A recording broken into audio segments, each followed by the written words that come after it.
Question करते हैं, example 12.5 है एनसीईआरटी बुक का।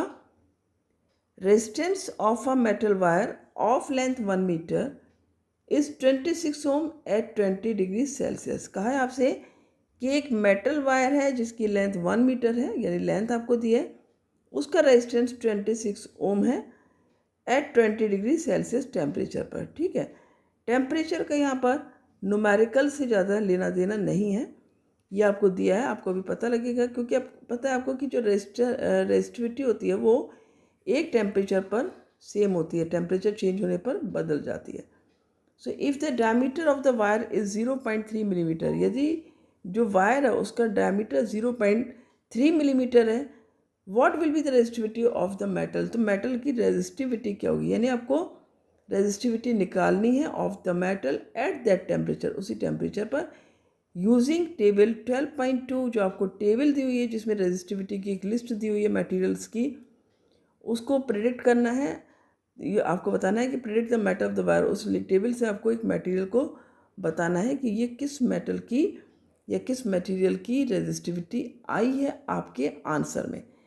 तो बिना देरी करते हुए सबसे पहले हम लिखेंगे गिवन क्वांटिटीज़। गिवन क्या क्या है, ठीक है। गिवन में आपके पास है, देखो लेंथ दी है, यानी कि एल दिया हुआ है 1 मीटर, और रेजिस्टेंस जो कि आर होता है वो दिया आपको 26 ओम, और आपको दिया हुआ डायमीटर जो कि डी होता है 0.3 मिलीमीटर। ठीक है, और आपको निकालना क्या है, यहाँ पर रेजिस्टिविटी निकालनी है। तो रेजिस्टिविटी क्या होती है, आपकी रो होता है। अब यहाँ पर आपको डी दिया है, एरिया ऑफ क्रॉस सेक्शन नहीं दिया है, जो कि आपका फॉर्मूला यदि हम देखें तो फॉर्मूला होता है आपका R is equal to rho L upon A. और यदि हमको रो निकालना है, जो कि हमें इसमें न्यूमेरिकल में कहा है निकालने के लिए, तो क्या फार्मूला जाएगा, आर ए मल्टीप्लाई करेंगे ऊपर हो जाएगा, और एल जो है वो डिनोमिनेटर में जाएगा। इस फार्मूले का आपको यूज़ करना होगा इस न्यूमेरिकल के अंदर। अब यहाँ पर ए नहीं दिया है, आपको क्या पता है कि यदि हम एक वायर की बात करें तो उसमें एरिया ऑफ क्रॉस सेक्शन देखते हैं, और एरिया ऑफ क्रॉस सेक्शन यदि हमें नहीं पता होता है तो हमें फार्मूला लगाना होता है, A is equal to pi r square हो जाएगा। ठीक है, अब यहाँ पर डी दिया है, आर निकाल सकते हैं या फिर हम डी को भी यूज़ कर सकते हैं। तो यदि आप डी को यूज़ करोगे तो आप लिखोगे पाई डी स्क्वायर अपॉन 4। ठीक है, या तो आप इसको यूज़ करोगे, और यदि आप पाई आर स्क्वायर लिखते हो तो सिंपली ऐसे यूज़ करोगे। राइट, डी आपका है मिलीमीटर में डायमीटर, इसको हम मीटर में चेंज करेंगे।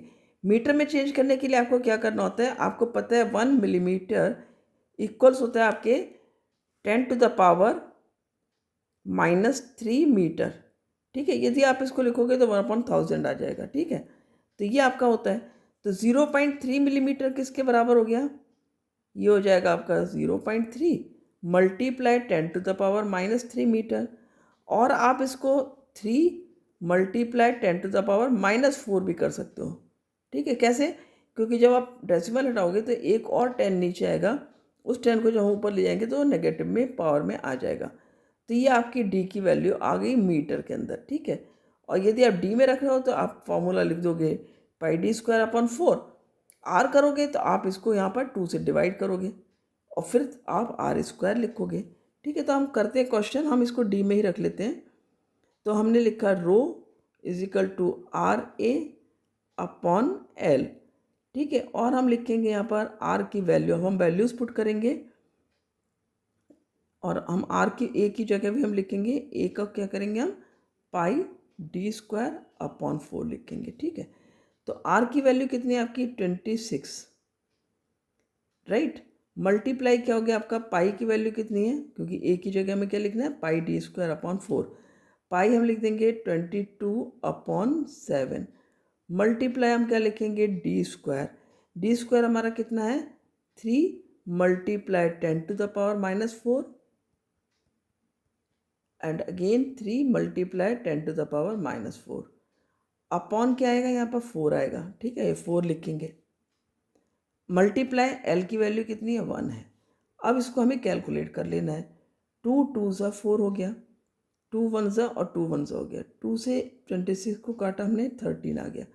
तो रो आ गया आपका 13 मल्टीप्लाई 11 मल्टीप्लाई 9 मल्टीप्लाई 10⁻⁻8 अपॉन 7। ठीक है, अब इसको हम कैलकुलेट करते हैं। ठीक है, 13 और 11 कर लेते हैं पहले। तो 11 का तो 13 से कितना हो जाएगा, 11 3 सा 33, 11 1 सा 11 और 3 14। ठीक है, अब इसको 9 से मल्टीप्लाई करेंगे। 9 से करेंगे, 9 3 सा 27 आ गया, 9 4 सा 36, 36 और 2 38, 9 1 सा 9 और 3 12। और इसको हम करेंगे 7 से डिवाइड। तो 7 से डिवाइड करेंगे, 7 1 जो 7 आ गया, 5 8, 7 8 सा 56 आ गया, 2 7, 7 3 सा 21 आ गया। ठीक है, बन गया आपका 6 आ गया 0। ठीक है, 7 8 सा 56, 4 0 7 5 सा। तो ये जो आंसर आ रहा है इसको हम 183.8 लिखें या फिर 184 सिंपली लिख सकते हैं। तो ये हमारा आ जाता है आंसर। वैल्यू आ जाती है रो की 183.85 है, हम इसको लिख लेंगे रो इज इक्वल टू 184। ठीक है, ये कैलकुलेशन की वैल्यू आ गई 184 और मल्टीप्लाई 10 टू द पावर -8।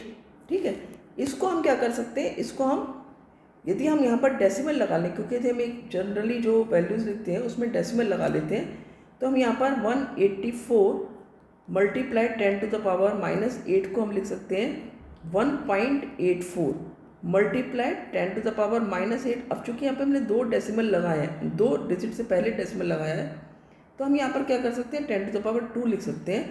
और ये -8 है, ये प्लस का 2 है, तो यहाँ पर जो रो की वैल्यू आ जाएगी वो जाएगी 1.84 multiply 10 to the power -6 ohm metre. तो इस तरह से ये आपका आंसर इस पार्ट का आ जाता है। ठीक है, 1.84 multiply 10 to the power -6 ohm metre.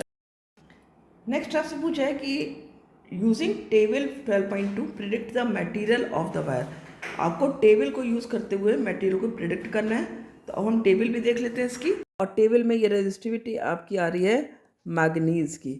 Manganese की रेजिस्टिविटी आ रही है आपकी जो कि 1.84 इंटू 10 टू द पावर -6 है। तो ये हमारा आंसर मैग्नीज़ है मटेरियल जिसकी रेजिस्टिविटी हमने फाइंड आउट की है। और 20 डिग्री सेल्सियस टेम्परेचर पर ही ये सारी रेजिस्टिविटी आपको यहाँ पर दी हुई है। तो यानी कि टेबल देख करके हमने क्या देखा कि किस मटेरियल की रेजिस्टिविटी है ये है आपकी मैग्नीज़ की। ठीक है, तो मैग्नीज़ की रेजिस्टिविटी जो हमने टेबल 12.2 से निकाली है वो है 1.84 multiply 10 to the -6 ohm metre. तो यही हमारी रेजिस्टिविटी आई है। तो हमारा मटेरियल है यहाँ पर मैग्नीज़। तो आई होप अच्छे से आपने समझ लिया होगा। Thank you.